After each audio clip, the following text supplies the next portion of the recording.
bütün maddələrin siyahısının şəklini növbəti paylaşımda paylaşacağam. İkinci qrup maddələrimiz ftalatlardır. Dietil ftalat və yaxud da dibutil ftalat kimi maddələr. Bunlar nə üçün qoyulur kremlərin tərkibinə?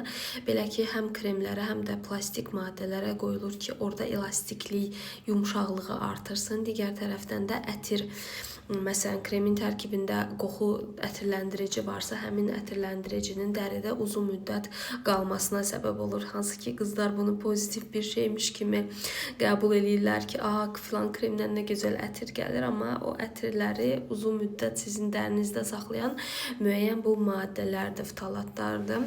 Ftalatlar bədənə necə təsir göstərirlər? Birincisi, hormon sistemini pozurlar yenə.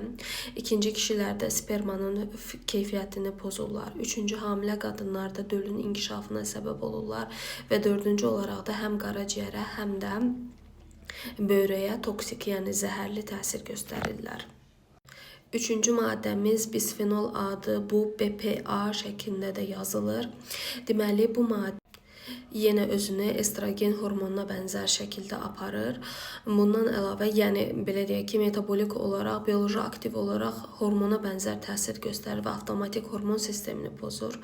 Bu, sonsuzluq yaratma riski böyük olan bir maddədir və həmçinin də metabolik sindrom, yəni bədəndə normal mübadilənin pozulması, piylənmə, şəkərli diabet yaranma riski və ürək-damar xəstəlikləri yaranma riskini artırır və bunu siz məsələn təkcə kremin içindəki, bu kremə qoyulmur, daha doğrusu kremin qoyulduğu plastik qabın tərkibində olur və həmçinin də su içdiyimiz plastik qabın da tərkibində bu bisfenol A maddəsi olur və əslində həmin o plastikin tərkib hissələrindən biridir, amma dediyim kimi bədəndə baxın görün nələrə səbəb olur.